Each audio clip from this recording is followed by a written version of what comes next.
जय हिंद। नमस्कार साथियों, आप सभी लोगों का मोस्ट वेलकम है आज के इस नए क्लास में। साथियों, आज की इस क्लास में हम सभी लोग पढ़ने वाले हैं एसएससी एमटीएस के एग्ज़ाम के लिए most important previous year question को, जो कि आपके एसएससी एमटीएस के एग्ज़ाम के लिए काफ़ी इंपॉर्टेंट है। तो आप सभी लोग जो इस क्लास को बिल्कुल अच्छे से लास्ट तक देखिएगा, क्योंकि यहाँ से प्रश्न आपके एग्जाम में जो है 100% देखने को मिलेंगे। क्योंकि साथियों, आपको पता है कि आपके एसएससी और कोई भी एग्जाम हो उसमें प्रीवियस ईयर के क्वेश्चन आपके जो 60% रहते हैं। इसलिए आप लोग अगर प्रीवियस ईयर के क्लास अगर डेली करना चाहते हैं, मॉडल पेपर और प्रैक्टिस सेट भी करना चाहते हैं, तो आप लोग इस चैनल के माध्यम से जुड़ सकते हैं। यहाँ पे आपको प्रीवियस ईयर के क्वेश्चन के साथ साथ मॉडल सेट, प्रैक्टिस सेट हर एक क्वेश्चन कराए जाएंगे। तो आप लोग चैनल पे पहली बार जुड़े हैं तो आप सभी लोग बस इस चैनल को सब्सक्राइब कर लीजिए, और सब्सक्राइब करके आप सभी लोग ऑल नोटिफिकेशन को ऑल पर जरूर दबा लीजिएगा, जिससे कि जब भी क्लास स्टार्ट हो तो सबसे पहले नोटिफिकेशन आपके पास पहुंच सके। तो आप चैनल को जरूर सब्सक्राइब कर लीजिए, और साथ ही साथ आप सभी लोग जो इस क्लास को भी लाइक जरूर कर लीजिएगा। चलिए फिर क्लास को स्टार्ट करते हैं। यहाँ पे देखिएगा 31 नंबर क्वेश्चन से रहेंगे क्वेश्चन कि काजीरंगा राष्ट्रीय उद्यान जो है कहाँ स्थित है। दोस्तों, इस पिछले क्लास में आपको हम 30 तक क्वेश्चन कंप्लीट कराए थे, इसलिए आप आज जो है ये क्लास 31 नंबर क्वेश्चन से रहेंगे आपके लिए। चलिए बताइएगा कि काजीरंगा राष्ट्रीय उद्यान जो है ना, ये कहाँ स्थित हो जाएंगे। तो यहाँ पे 31 नंबर क्वेश्चन का सही जवाब क्या हो जाएंगे? ऑप्शन बी हो जाएंगे। ऑप्शन बी यहाँ पे इस क्वेश्चन का बिल्कुल सही जवाब है, असम हो जाएंगे। चलिए अगला क्वेश्चन देखिएगा। वर्ष 2018 में भारत सरकार द्वारा प्रारंभ विश्व की सबसे बड़ी स्वास्थ्य योजना का नाम क्या है?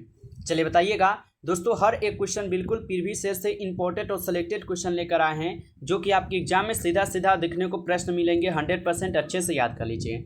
बताइए कि वर्ष 2018 में भारत सरकार द्वारा प्रारंभ विश्व की सबसे बड़ी स्वास्थ्य योजना का यहाँ पे नाम क्या हो जाएंगे? तो इनका नाम हो जाएंगे आयुष्मान भारत प्रधानमंत्री जन आरोग्य योजना हो जाएंगे। ऑप्शन डी इस क्वेश्चन का सही जवाब रहेगा। अगला क्वेश्चन देखिएगा आप सभी लोग। अंतरिक्ष में जाने वाला प्रथम अंतरिक्ष यात्री कौन था? बताइए, अंतरिक्ष में जाने वाला प्रथम अंतरिक्ष यात्री कौन हो जाएंगे? तो दोस्तों, ये हो जाएंगे कौन? यूरी गॉगरिन हो जाएंगे। ऑप्शन बी जो है इस क्वेश्चन का यहाँ पे सही जवाब रहेंगे, याद रखिएगा। चलिए अगला क्वेश्चन आप लोग देखिएगा कि भारत की क्षेत्रफल की दृष्टि से कौन सा स्थान पर है। चलिए बताइए कि भारत जो है ये क्षेत्रफल की दृष्टि से कौन से स्थान पर आते हैं। तो भारत जो है ये क्षेत्रफल की दृष्टि से ये कौन सा स्थान पर आ जाएंगे? तो ये आपके 7वें स्थान पर आ जाएंगे। ऑप्शन 1 कीजिएगा आप सभी लोग सही जवाब। अच्छा, जनसंख्या की दृष्टि से भारत कौन सा स्थान पर आएंगे? आप सभी लोग कमेंट करके बताइएगा सभी लोग। चलिए अगला क्वेश्चन देखिएगा। हृदय में कितने कक्ष होते हैं? बताइए कि हृदय में जो है कितने कक्ष होते हैं। तो हृदय में आपको पता होना चाहिए कुल कक्ष कितने होते हैं। तो 4 कक्ष होते हैं। ऑप्शन सी जो है इस क्वेश्चन का सही जवाब है, 4 कक्ष होते हैं। अगला क्वेश्चन देखिएगा आप लोग। भारत में स्थित मुगाओ बंदरगाह किस राज्य में स्थित है?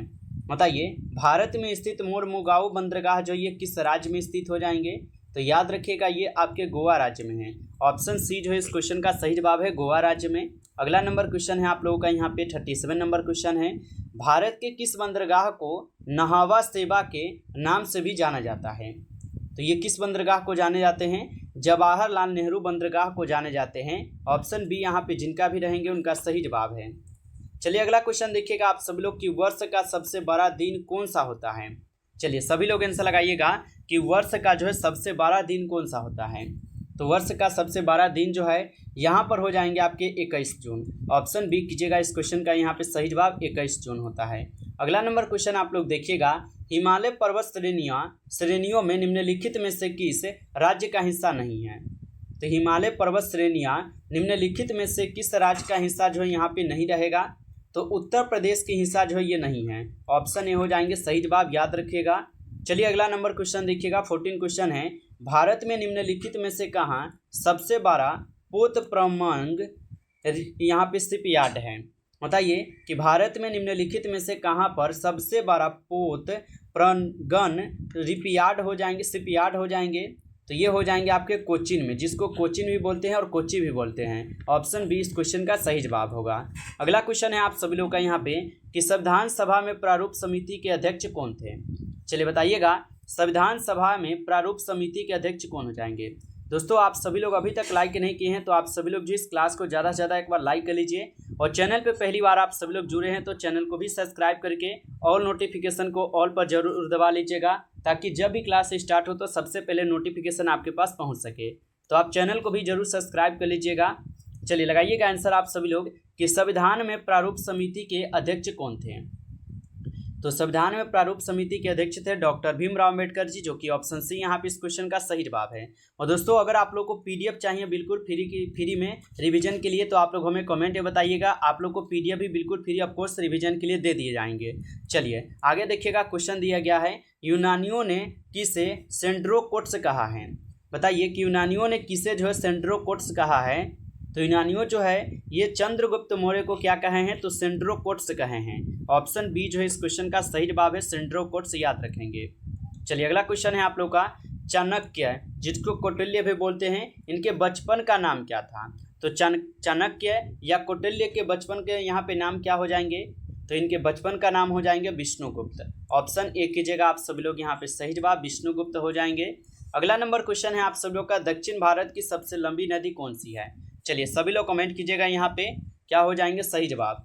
तो दक्षिण भारत की सबसे लंबी नदी कौन सी है, आप सभी लोग इसका आंसर कमेंट कीजिएगा। ठीक है, सभी लोगों को कमेंट करना है क्योंकि ये पिछले क्लास में क्वेश्चन हो चुका है, तो सभी लोग कमेंट कीजिए। चलिए आगे देखिएगा, भारत का सर्वोच्च सम्मान कौन सा है। बताइए भारत का सर्वोच्च सम्मान कौन से हो जाएंगे।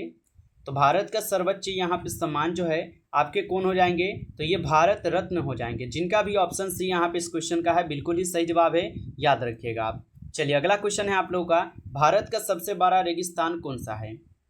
तो भारत का सबसे बड़ा यहाँ पे रेगिस्तान कौन से हो जाएंगे, तो भारत का सबसे बड़ा रेगिस्तान हो जाएंगे थार रेगिस्तान। ऑप्शन सी जो है इस क्वेश्चन का बिल्कुल ही सही जवाब है, थार रेगिस्तान याद रखिएगा। चलिए अगला क्वेश्चन है आप लोगों का, भारत का सबसे बड़ा डेल्टा कौन सा है। चलिए सभी लोग आंसर लगाइए, भारत का सबसे बड़ा डेल्टा कौन सा है। तो भारत का सबसे बड़ा डेल्टा हो जाएंगे सुंदरवन का डेल्टा। ऑप्शन सी जो है इस क्वेश्चन का बिल्कुल सही जवाब है, सुंदरवन का डेल्टा याद रखिएगा। अगला क्वेश्चन है आप लोगों का कि भारत का सबसे अधिक वनों वाला राज्य जो है कौन सा है। तो भारत का सबसे अधिक वनों वाला यहाँ पे राज्य कौन हो जाएंगे, तो मध्य प्रदेश जो है ये भारत का सबसे अधिक वनों वाला राज्य है। ऑप्शन सी इस क्वेश्चन का सही जवाब है। चलिए अगला क्वेश्चन देखिएगा आप सभी लोग, भारत का सर्वाधिक वर्षा वाला स्थान कौन सा है।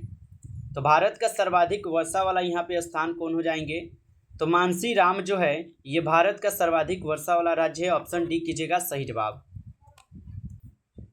चलिए नेक्स्ट क्वेश्चन कर बढ़ते हैं। नेक्स्ट क्वेश्चन देखिएगा, 50 नंबर क्वेश्चन है कि भारत का क्षेत्रफल के अनुसार सबसे बड़ा जिला कौन सा है। चलिए सभी लोग कमेंट कीजिएगा कि भारत का क्षेत्रफल के अनुसार सबसे बड़ा यहाँ पे जिला जो है कौन से हो जाएंगे। तो भारत के क्षेत्रफल के अनुसार सबसे बड़ा जिला हो जाएंगे आपके कच्छ गुजरात, जो कि ऑप्शन बी यहाँ पे इस क्वेश्चन का बिल्कुल सही जवाब है, याद रखिएगा कच्छ गुजरात। चलिए अगला क्वेश्चन देखिएगा आप सभी लोग यहाँ पे कि जब वातावरण में कार्बन डाइऑक्साइड में वृद्धि हो जाती है तो इसके डैश कारण होती है। तो इसके क्या कारण हो जाएंगे आप सभी लोग बताइएगा। तो इसके यहाँ पे जो क्या कारण हो जाएंगे, तो याद रखिएगा ग्लोबल वार्मिंग हो जाएंगे। ऑप्शन डी इस क्वेश्चन का बिल्कुल सही जवाब हो जाएंगे, ग्लोबल वार्मिंग। चलिए अगला क्वेश्चन देखिएगा आप सभी लोग, गांधी जी ने कब अहमदाबाद में सूती मिल श्रमिकों के साथ लेकर एक सत्याग्रह का आयोजन किया था। तो गांधी जी ने कब अहमदाबाद में सूती मिल श्रमिकों को साथ लेकर एक सत्याग्रह का आयोजन किए हुए थे। तो ये कब किए थे, ये किए थे आपके 1918 में। ऑप्शन ए जो है इस क्वेश्चन का यहाँ पे सही जवाब है, 1918 में, याद रखिएगा। आगे क्वेश्चन दिया गया है, निम्नलिखित में से किस महासागर में टोरेस जलडमरू स्थित है। तो निम्नलिखित में से किस महासागर में टोरेस जलडमरू जो है स्थित हो जाएंगे, तो ये आपके प्रशांत महासागर में हो जाएंगे। ऑप्शन ए कीजिएगा आप सभी लोग सही जवाब। चलिए अगला क्वेश्चन आप लोग देखिएगा, निम्नलिखित में से कौन सा अलाउद्दीन खिलजी के दरबारी कवि थे जिन्होंने प्रसिद्ध कविता हस्त बहिस्त लिखी थी। चलिए बताइए निम्नलिखित में से कौन अलाउद्दीन खिलजी के दरबारी कवि थे जिन्होंने प्रसिद्ध कविता हस्त बहिस्त लिखे हुए थे। तो ये लिखे थे कौन, ये लिखे थे अमीर खुसरो। ऑप्शन डी कीजिएगा इस क्वेश्चन का आप लोग सही जवाब अमीर खुसरो है। चलिए अगला क्वेश्चन आप लोग देखिएगा कि टेबल टेनिस की उत्पत्ति कहाँ हुई थी। चलिए बताइएगा टेबल टेनिस की उत्पत्ति जो है ना कहाँ हुई थी। तो टेबल टेनिस की उत्पत्ति कहाँ पर हुई थी, इंग्लैंड में हुई थी। ऑप्शन ए जो है इस क्वेश्चन का सही जवाब है, इंग्लैंड में। अगला क्वेश्चन देखिएगा आप सभी लोग, ताजमहल आगरा शहर में डैश नदी के तट पर स्थित है। तो ताजमहल जो ये आगरा शहर में किस नदी के तट पर स्थित है? तो याद रखिएगा ताजमहल जो है ये आपके यमुना नदी के तट पर स्थित है। ऑप्शन डी इस क्वेश्चन का बिल्कुल ही सही जवाब रहेंगे।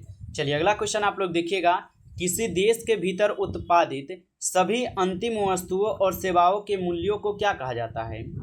तो किसी देश के भीतर उत्पादित सभी अंतिम वस्तुओं और सेवाओं के मूल्यों को क्या कहा जाता है? तो उनको कहा जाता है जीडीपी। ऑप्शन ए जो इस क्वेश्चन का यहाँ पे सही जवाब है, जीडीपी कहे जाते हैं, याद रखिएगा। चलिए अगला क्वेश्चन है आप लोग का, निम्नलिखित में से कौन सी नृत्य शैली शास्त्रीय नृत्य शैली नहीं है? बताइए निम्नलिखित में से कौन सी नृत्य शैली शास्त्रीय नृत्य शैली नहीं है? तो याद रखिएगा यहाँ पे कौन हो जाएंगे? तो बुरा कत्था हो जाएंगे। ऑप्शन डी कीजिएगा इस क्वेश्चन का आप सभी लोग यहाँ पे सही जवाब। अगला क्वेश्चन है आप सभी लोग का कि निम्नलिखित में से किसने इंडिया बीन्स फ्रीडम नामक पुस्तक लिखी है, जो भारत के स्वतंत्रता संग्राम के संबंध में उनकी आप बीती है? तो यहाँ पे क्या हो जाएंगे? 16 क्वेश्चन का सही जवाब आप सभी लोग लगाइएगा। तो यहाँ पे 16 का जिनका भी ऑप्शन डी रहेंगे उनका सही जवाब है मौलाना अब्दुल कलाम यहाँ पे क्या है? मौलाना अब्दुल कलाम आज़ाद हो जाएंगे। ऑप्शन डी इस क्वेश्चन का सही जवाब है। अगला क्वेश्चन है आप लोग का, निम्नलिखित में से कौन सा पदार्थ पानी में अघुलनशील है? चलिए बताइएगा। दोस्तों आप लोग लाइक नहीं किए तो सभी लोग इस क्लास को जरूर लाइक कर लीजिए, और चैनल को भी सब्सक्राइब नहीं किए तो आप लोग चैनल को सब्सक्राइब कर लीजिए, क्योंकि आपके एसएससी एमटीएस के एग्जाम में जो भी क्वेश्चन पूछे जाते हैं उन सभी क्वेश्चन को आपको जो इस चैनल के माध्यम से प्रोवाइड कराए जाएंगे। आप लोग अच्छे से जुड़े रहिए और डेली क्लास कीजिए और अपनी तैयारी को कंप्लीट कीजिए। निम्नलिखित में से कौन सा पदार्थ यहाँ पे पानी में अघुलनशील हो जाएंगे? तो क्या है यहाँ पे हो जाएंगे? सही जवाब आप लोग लगाइएगा।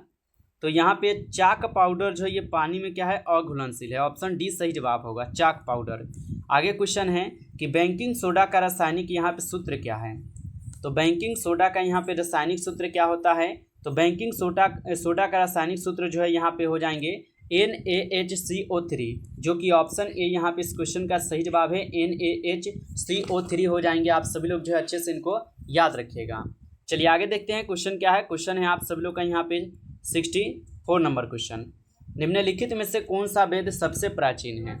बताइए कि निम्नलिखित में से कौन सा वेद है जो कि सबसे यहाँ पे क्या है? तो प्राचीन वेद है।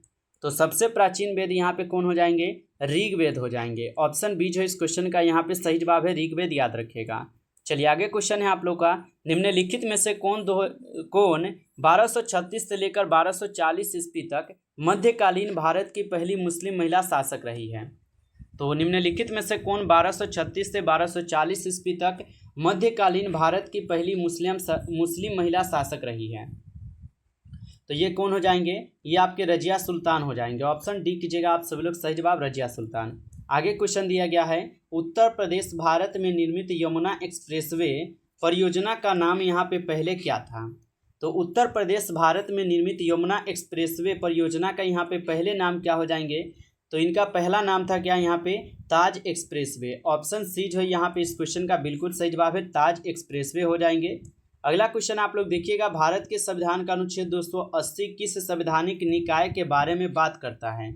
चलिए बताइएगा। दोस्तों हर एक क्वेश्चन बिल्कुल इंपॉर्टेंट और सिलेक्टेड है, जो कि आपके एग्जाम में यहाँ पे 100% पूछे जाएंगे, ये प्रश्न याद रखिएगा। तो भारत के संविधान का अनुच्छेद 280 की संवैधानिक निकाय के बारे में यहाँ पे बात करता है। तो आप सब लोग जो है यहाँ पे याद रखिएगा क्या हो जाएंगे? वित्त आयोग हो जाएंगे। ऑप्शन डी इस क्वेश्चन का बिल्कुल सही जवाब है, वित्त आयोग। चलिए आगे क्वेश्चन देखिएगा आप लोग, निम्नलिखित में से कौन सा सोडियम एल्यूमिनेट का सही रासायनिक सूत्र है? तो निम्नलिखित में से कौन सा सोडियम एल्यूमिनेट का सही यहाँ पे रासायनिक सूत्र हो जाएंगे? तो आप सभी लोग याद रखिएगा, NaAiO2 हो जाएंगे। ऑप्शन बी कीजिएगा सही जवाब। चलिए अगला क्वेश्चन है आप सब लोग का, निम्नलिखित में से किसे पंचम दा के नाम से जाना जाता है? तो निम्नलिखित में से किसे पंचम दा के नाम से जो है यहाँ पे जाना जाता है? तो किसे जाना जाता है? नाकिर हुसैन को जाने जाते हैं। ऑप्शन डी कीजिएगा आप सब लोग सही जवाब, नाकिर हुसैन को। नमस्कार दोस्तों, इस क्लास में कुल आपके जो है 31 नंबर क्वेश्चन से लेकर 70 तक क्वेश्चन थे, जो कि काफ़ी इंपॉर्टेंट क्वेश्चन थे। यदि आप सब लोग को ये क्लास अच्छा लगा हो तो सभी लोग इस क्लास को लाइक कर लीजिए, और चैनल पे जितने लोग नए जुड़े हैं आप लोग चैनल को भी सब्सक्राइब कीजिए, और सब्सक्राइब करके और नोटिफिकेशन को दबा लीजिए, क्योंकि आपको यहाँ पे previous year question, model paper और प्रैक्टिस सेट जो है आपको यहाँ पे डेली क्लास करवाए जाते हैं। तो आप लोग चैनल को भी सब्सक्राइब करके जरूर जुड़ जाइएगा, चलिए फिर मिलते हैं एक नई टॉपिक के साथ नेक्स्ट क्लास में। तब तक के लिए जय हिंद, जय भारत।